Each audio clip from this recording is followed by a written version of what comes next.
death comes for us all, but it arrives too soon for some, stealing away the brightest lights among us. Such was the fate of Zsolt Eross, a man whose spirit soared higher than the mountains he climbed. The story of Zsolt Eross, the legendary Hungarian mountaineer, and his tragic disappearance in the Himalayas is one that has touched the hearts of many, and has even been brought to life in the form of a Hungarian feature film, with Zsolt Trill and Imoca Pál taking on the lead roles. Guido Krepold, the Capuchin monk, once wrote that grief is a state of being where the self's ability to act seems to cease, and the personality is fragmented. For Hilda Störscher, Zsolt's wife, this description perfectly captures the pain and emptiness she felt since the day she received that fateful call from the Kanchenjunga mountain. Kanchenjunga is the third highest peak in the world, a tough challenge even for the most experienced mountaineers. Zsolt Eross, however, was no ordinary climber. Despite losing one of his legs in a tragic accident, he climbed some of the world's highest mountains, even when he had to rely on the help of artificial limbs. Before moving forward, let's take a look at his remarkable life before his final climb.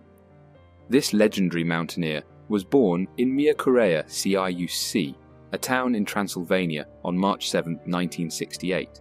He was a man who dedicated his life to climbing the world's highest peaks and became one of Hungary's most successful high-altitude climbers. Eross's passion for mountaineering began in the beautiful Békás Gorge, where he developed his love for the sport. For those of you who are unfamiliar, it's a canyon located in the Harghita county of Romania. A couple of years later, he started climbing in an organised framework in Gheorghe-Vasas and in the Cluj-Napoca Will Association. He climbed several peaks of Tian Shan and Pamir, including Uspa, Huntengri, Pobeda, Lenin Peak, Korzenevskaya and Communism Peak. His achievements even earned him the title of Snow Leopard, and one can't help but be in awe of his accomplishments and the sheer amount of effort it must have taken to reach those summits. But this was just the start of his heroic career. Eross joined the first Hungarian Mount Everest expedition in 1996. He went on to conquer Nanga Parbat on a new route in 1999, marking his first 8,000th summit. And in 2002, he achieved a remarkable feat by becoming the first Hungarian to climb the highest mountain on Earth, Chomolungma. Later in 2003, Eross co-founded the Hungarian Himalayan Expedition Series, along with Lajos Kolar and Laszlo Meksh. Through this initiative, he continued his mountaineering expeditions and successfully climbed 6 more 8,000-metre peaks in the following years. In his lifetime, he had managed to conquer 10 peaks above 8,000 metres, out of which 9 were without any supplementary oxygen.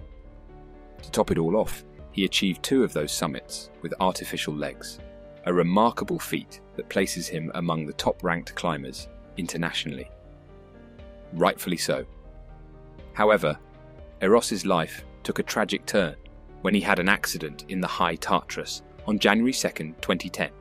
He broke both legs while securing 2 companions who had slipped due to a snow balcony falling off.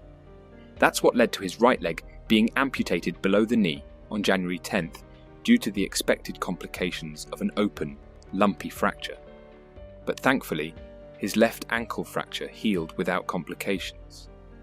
Despite the accident, he started walking again with prosthetics in March 2010 and returned to climbing in June. He is a true man of his passion. He reached the summit of Lhotse, which was 8,516 meters high, in the spring of 2011, with an artificial leg, which we have to say is quite a significant achievement. That brings us to his last climb in 2013. On May 17th, when the Hungarians were the first to start their ascent, Eross reached C2, 6,400 m, an important milestone that meant they had overcome their group obligations until Camp 2 and were free to use tactics in the next 2 days. They continued to climb, and on May 19th, they set off towards the summit at 6 p.m, caught up with the front runner at the end of the big ramp at dawn. The Sherpas were lagging behind, so the final stage had not yet been built, and they took on the rocky traverse without insurance, planning to reach the summit around noon. However, due to the heat, they did not reach Camp 4 at 7,500 meters, where the others had already reached. An intermediate camp was set up at 7,250 m, and Dutka, one of the climbers, set off for C3. On May 20th, 13 people made it up, including Eross and Kiss, but several decided to turn back. The Sherpas also reached the summit attack camp 4 at 7,350 meters, and after further construction of the road, the first attempts at a summit attack were made up to 8,200 meters. After Eross and Kiss reached the summit attack camp, after 24 hours of continuous climbing, they began their descent on May 20th, 2013. However, tragedy struck during their descent. Peter Kiss crashed during the night, and the next day, Zsolt Eross died of exhaustion around 8,100 meters on the ramp. Zsolt had begun to feel weak and exhausted during the descent, falling behind the rest of the group. He spent the night alone in the so-called death zone.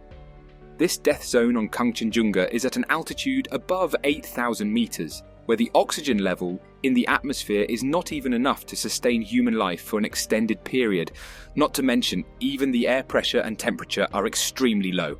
However, the following day, Peter climbed back up to help Zsolt, a selfless and highly unusual move in the world of mountaineering, and we all know how dangerous it can be. They slowly made their way down towards Camp 4, but this climb took almost 24 grueling hours. Stranded near the summit without proper protective gear, their situation grew dire with each passing moment. It was assumed that soon after, Peter fell and disappeared. Zsolt's condition worsened rapidly, and he began to experience vision problems and confusion. He was unaware of Peter's whereabouts and spoke incoherently. Zsolt sat down and slept for a few hours, and when he woke up, he felt better and seemed to regain some of his strength. He continued to move down towards Camp 4, but along the way, he went missing, and despite a search by a Korean expedition, he was never seen again. 2 days passed, and the climbers had not returned. The expedition leader and several other brave souls attempted to locate them, but to no avail. The lack of protective equipment and the harsh mountain climate was just too much for them to endure. The mountain had claimed them as its own. As the days passed without any signs of the two climbers, hope began to fade. Eventually, on May 22nd, the expedition leadership had to make the heartbreaking decision to declare Peter and his companion missing, as the search proved fruitless. It has been reported that in the early morning hours of May 21st, Peter Kiss's body was seen and photographed near Camp 4, where he had slipped and lost his life.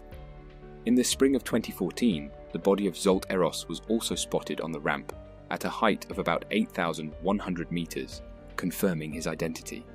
This tragic discovery finally provided closure to the loved ones of Peter, who had been missing for a year. Undoubtedly, Zsolt Eross was an exceptional individual who inspired many with his incredible mountaineering achievements. Though his tragic death in 2013 in the Himalayas cut his life short, his memory lives on through his legacy.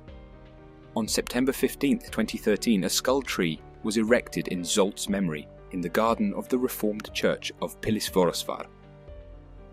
This tree served as a beautiful reminder that Zsolt had been a city resident for 10 years. The family went all out and hired a talented Zekla woodcarver named Chaba Torok from Hagita wood to carve the tree. The tree is carved with the inscription, "I rest where I have always longed." On the two side panels, you'll find brass plaques that hold a solemn poem by Hungarian-American poet Ákos Szilágyi and a more humorous poem by local journalist teacher Attila Fogarasi. These authors wrote the poems on the occasion of the mountaineers' greeting.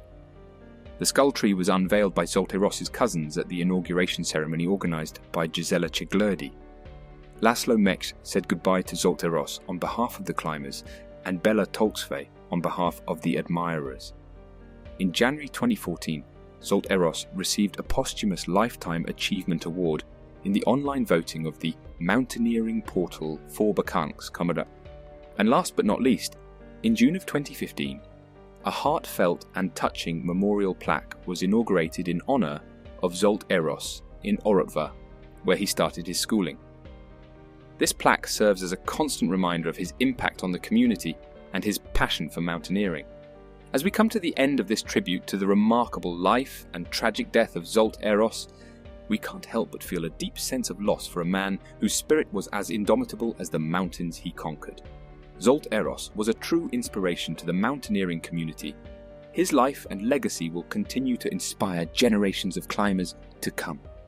While we mourn his loss, let us also celebrate his incredible achievements, his love for mountaineering, and the unbreakable spirit that defined him. May he forever be remembered as one of the greatest climbers to have ever lived. Rest in peace, Zsolt Eross. Your memory lives on.